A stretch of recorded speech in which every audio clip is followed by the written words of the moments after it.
Bet you didn't expect me to already have my apron on. Just like, I guess I went up to you.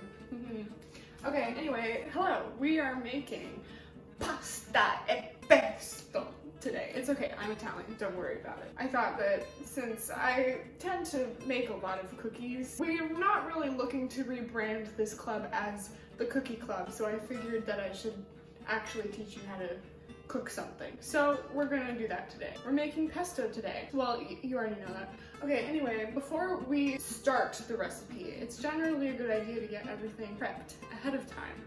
So, pine nuts. We have to toast them. Oh no. The reason we need to toast our pine nuts is because toasting the pine nuts releases the oils in them and just gives them a nice rich flavor. By releasing the oils, that means your pesto is going to have a better texture. So when you grind the pine nuts, instead of being more like dust, it's going to be more paste-like, and it will just make it more delicious. So that's why we're doing that. You need to preheat your oven or toaster oven to 350 degrees and toast them for 7 minutes. Toss them halfway through. It'll work out fine.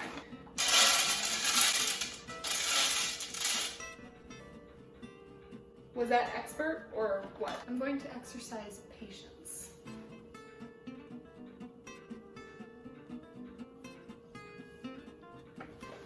Wow, it's preheated, and wow, there's light. Great, you can see me now. This is going off to a better place. Now I have to wait 7 minutes for that, and I guess I'll see you in 3.5 minutes when I shake it halfway through. Yeah. It's been 3.5 minutes. They're doing their thing, so now I'm just... There, it's tossed halfway through. There's like 10 seconds left. T minus. I'm going to let these cool for a few minutes before I put them in the food processor. In the meantime, let's prepare the garlic. It calls for 2 cloves of garlic, but this one is a little bit of a, he's a big boy, so we're going to just count that as 2. If you've never prepared garlic before, I've just got a standard kitchen knife, and I'm going to cut off this little end right here because it's not really edible. That also allows me to peel the garlic pretty well. Oh my goodness, what's this? The big boy is secretly twins. How magical. You've just seen it right here, right now. These are ready to be grated. And while we're at it, let's prepare the basil. First of all, you are going to want to wash your basil. That's generally good practice. I'm going to take the washed stalks, pick off the leaves, and let them dry completely. You don't want stalks in your pesto. We're just looking for the basil leaves. This down a little bit. I'm going to say that this is about 6 cups. This is really the situation where it's better to do it by weight. You know what? We're just going to say that this is 6 cups. This is fine. I'm not going to go to the store and get more basil. Let's grate the Parmesan cheese. First we need the grater. I'm going to do this by weight. So we need the scale, a bowl. Oh no, where's the cheese? There's the cheese. Magical. Okay. We need 3 ounces of cheese, or about 3/4 of a cup if you don't have a scale. It can get a little messy sometimes, and that's fine. Gotta be aggressive sometimes. If you don't smell like Parmesan after this, you're doing it wrong. If the only scent in your nostrils is not Parmesan, you're doing it wrong. 3 ounces. There we go. My cheese grating days are over. Well, they're not, but they're over for today. Yeah, okay. Let's get out the food processor, shall we? Okay. If you don't have a food processor, instead you can chop up the pine nuts by hand and also chop up the basil by hand and then mash it together in a mortar and pestle, or mash it together with a fork in a bowl. I mean, that's what people had to do before food processors were invented, so there you go. Okay, we've got our cheese, the toasted pine nuts or other nut if you need to substitute, the big garlic boys, twins, olive oil, and the basil. Great. First thing that we do, we're going to put the pine nuts, and then we add the Parmesan. I'm just going to grate the garlic directly into here. This is a microplane. It's fine if you use just a regular box grater or other hand grater, or if you don't have the grater, then you can just chop it. It's all hidden on the bottom. How rude. Big boy twin number 1 is decimated. Pesto just smells delicious all the time. So many smells. Great smells. Highly recommend. Scoop. Can you eat straight garlic? Yes. Have I done it? Yes. Do I recommend it? Yeah. Okay, now we're going to put the lid on, plug it in, pulse this until it's generally combined. You want to make sure this is finely ground because we don't want giant chunks of pine nuts. Looking good. This is the snazzy part. I'm going to add all of the basil in here. Don't do that. Okay. Smells so good. Put all of this in here.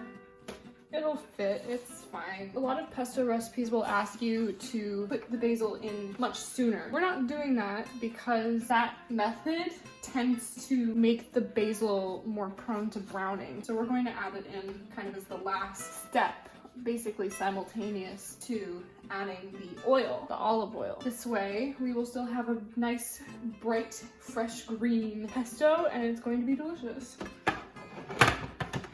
Lid goes, don't do that. My food processor has a little lid here that has a small hole in it. This allows for streaming oil in a steady stream. This is used for making basil or mayonnaise or other alioli sauces. If your food processor doesn't have the hole in the cap, you can just take the cap off entirely, but you're gonna wanna have a lid on because you don't want the stuff flying out of the food processor. If you're doing this in a bowl or a mortar and pestle, then there's no issue. You'll be adding the oil simultaneously as you're mixing or mashing. Maybe you can ask someone to help you pour it while you're mixing. So we're just going to add 3/4 of a cup of olive oil. Oh no. I'm going to start with 1/4 cup. I'm just going to turn this on. Now I'm going to start pulsing. I want to try to keep this steady. This kind of does it for me. Since the hole is there, it can only has a maximum flow capacity, I guess. You don't want to over pulse it too soon. Pulse at a steady rate. Oh no.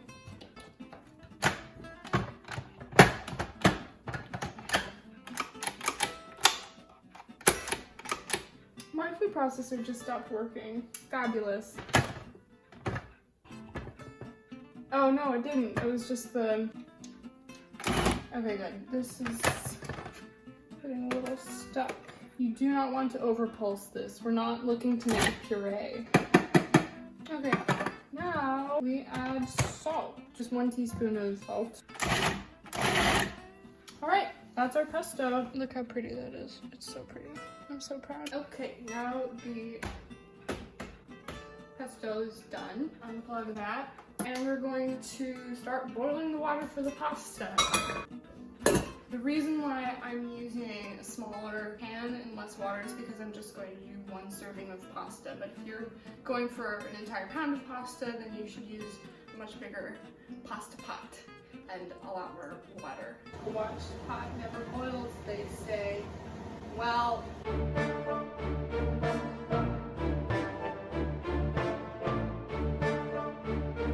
It's boiling. Beautiful. Now, you want to remember, always, always, always salt your pasta water. Since I'm doing less, since I'm just doing 1 serving, I'm going to go for about 1/2 tablespoon of salt. Here we go. You want to salt the pasta water because it just gives your pasta more flavor. So you're giving it flavor inside and out. I'm doing about 1 cup of farfalle pasta because I can. A cup of dry pasta is about 1 serving. Into the pot it goes, and I'm gonna stir because we don't want it sticking together.